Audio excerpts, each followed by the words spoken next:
ನಮಸ್ಕಾರ. ನೀತಿ ಡಿಕೋಡ್ಗೆ ಸ್ವಾಗತ.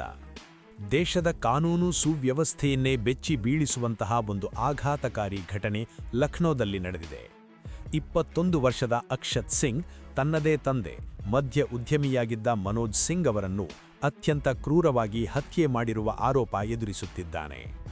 ಇದು ಕೇವಲ ಒಂದು ಕೊಲೆ ಅಲ್ಲ, ಇದು ಮಾನಸಿಕ ವಿಕೃತಿ, ಕುಟುಂಬದ ಒತ್ತಡ ಮತ್ತು ಕ್ರಿಮಿನಲ್ ಮನಸ್ಥಿತಿ ಈ ಮೂರೂ ಸೇರಿ ಸ್ಫೋಟಗೊಂಡ ಒಂದು ಪ್ರಕರಣ. ಇವತ್ತಿನ ವಿಡಿಯೋದಲ್ಲಿ ಈ ಘಟನೆ ಹಿಂದೆ ಇರುವ ಸತ್ಯ ಮತ್ತು ಮನೋವೈಜ್ಞಾನಿಕ ಅಂಶಗಳನ್ನು ಡಿಕೋಡ್ ಮಾಡೋಣ.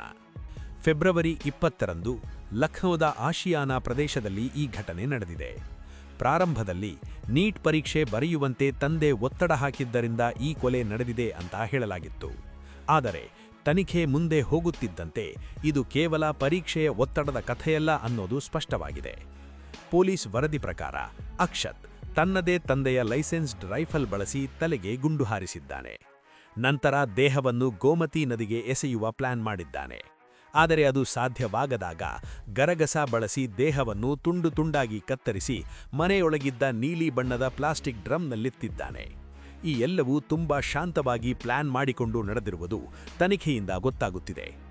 ಈ ಭೀಕರ ಕೃತ್ಯ ನಡೆಯುವ ಸಮಯದಲ್ಲಿ ಅಕ್ಷತ್ನ ತಂಗಿಯೂ ಮನೆಯಲ್ಲೇ ಇದ್ದಳು. ಆಕೆಗೆ ಜೀವ ಬೆದರಿಕೆ ಹಾಕಿ ದಿನಗಳ ಕಾಲ ಮನೆಯ ಒಂದು ಕೋಣೆಯಲ್ಲಿ ಬಂದಿ ಹಾಕಲಾಗಿತ್ತು.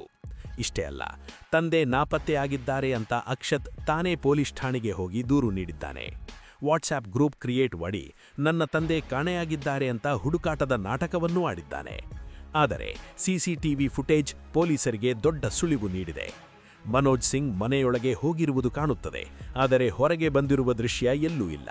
ಇದರಿಂದ ಅನುಮಾನ ಗಟ್ಟಿಯಾಗಿದ್ದು ಮನೆಯ ಶೋಧನೆ ವೇಳೆ ಈ ಭೀಕರ ಸತ್ಯ ಬಯಲಾಗುತ್ತದೆ. ಮನೋವೈಜ್ಞಾನಿಕರ ಪ್ರಕಾರ ಇದು ಕ್ಷಣಿಕ ಕೋಪದಿಂದ ನಡೆದ ಕೊಲೆಯಲ್ಲ. ಅಕ್ಷತ್ನಲ್ಲಿ ಸೈಕೋಪ್ಯಾಥಿಕ್ ಟ್ರೇಟ್ಸ್ ಕಾಣಿಸುತ್ತಿವೆ. ದೇಹವನ್ನು ಕತ್ತರಿಸಿ ಸಾಕ್ಷ್ಯ ನಾಶ ಮಾಡಲು ಪ್ಲಾನ್ ಮಾಡುವುದು ಅತ್ಯಂತ ಧೈರ್ಯ ಮತ್ತು ವಿಕೃತ ಮನಸ್ಥಿತಿಯ ಸೂಚನೆ. ಈ ಹಿಂದೆ ಯಾರಾದರೂ ಸಹಾಯ ಮಾಡಿದ್ದಾರೇನಾ ಅಥವಾ ಈತನೊಬ್ಬನೇ ಇದನ್ನೆಲ್ಲ ಮಾಡಿದನಾ ಅನ್ನೋ ಆಂಗಲ್ನಲ್ಲೂ ತನಿಖೆ ಮುಂದುವರೆದಿವೆ. ಇತ್ತೀಚಿನ ವರ್ಷಗಳಲ್ಲಿ ಇಂತಹ ಭೀಕರ ಕೊಲೆ ಪ್ರಕರಣಗಳು ಹೆಚ್ಚುತ್ತಿವೆ. ಶ್ರದ್ಧಾ ವಾಕರ್ ಪ್ರಕರಣದಲ್ಲಿ ದೇಹವನ್ನು ತುಂಡು ಮಾಡಿ ಫ್ರಿಡ್ಜ್ನಲ್ಲಿಟ್ಟಿದ್ದ ಮಾದರಿಯೇ ಇಲ್ಲಿಯೂ ಮರುಕಳೆದಿದೆ.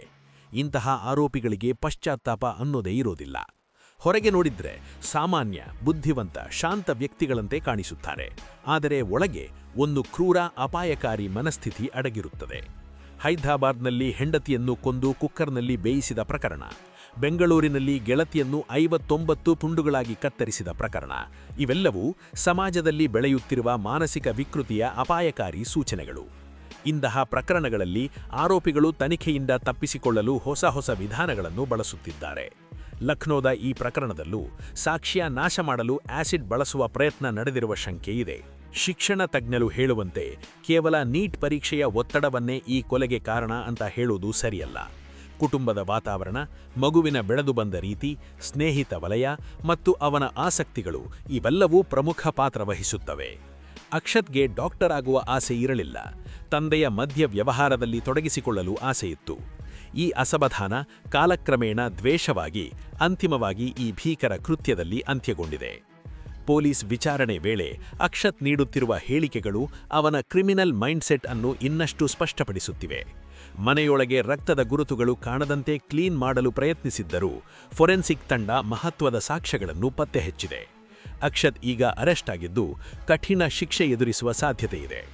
ಸ್ನೇಹಿತರೆ, ಇಂತಹ ಘಟನೆಗಳು ಸಮಾಜಕ್ಕೆ ಒಂದು ದೊಡ್ಡ ಎಚ್ಚರಿಕೆ. ಪೋಷಕರು ಮತ್ತು ಮಕ್ಕಳ ನಡುವಿನ ಸಂವಹನದ ಅಂತರ, ಗುರುತಿಸದೇ ಉಳಿದಿರುವ ಮಾನಸಿಕ ಸಮಸ್ಯೆಗಳು ಮತ್ತು ಇಂಟರ್ನೆಟ್, ಸೋಷಲ್ ಮೀಡಿಯಾದ ತಪ್ಪು ಪ್ರಭಾವ ಇವೆಲ್ಲವೂ ಸೇರಿ ಇಂತಹ ಭೀಕರ ಅಪರಾಧಗಳಿಗೆ ದಾರಿ ಮಾಡಿಕೊಡುತ್ತಿವೆ. ಕೇವಲ ಪರೀಕ್ಷೆಯ ಒತ್ತಡ ಇಷ್ಟೊಂದು ಭೀಕರ ಕೊಲೆಗೆ ಕಾರಣವಾಗಬಹುದೇ?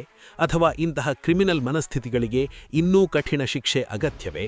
ನಿಮ್ಮ ಅಭಿಪ್ರಾಯವನ್ನು ಕಮೆಂಟ್ ಬಾಕ್ಸ್ನಲ್ಲಿ ತಿಳಿಸಿ. ಇಂತಹ ಆಘಾತಕಾರಿ ಆದರೆ ಅಗತ್ಯವಾದ ಸುದ್ದಿಗಳ ಆಳವಾದ ವಿಶ್ಲೇಷಣೆಗಾಗಿ ನೀತಿ ಡಿಕೋಡ್ ಚಾನೆಲ್ಗೆ ಸಬ್ಸ್ಕ್ರೈಬ್ ಮಾಡಿ. ಜೈ ಹಿಂದ್, ಜೈ ಕರ್ನಾಟಕ ಮಾತೆ.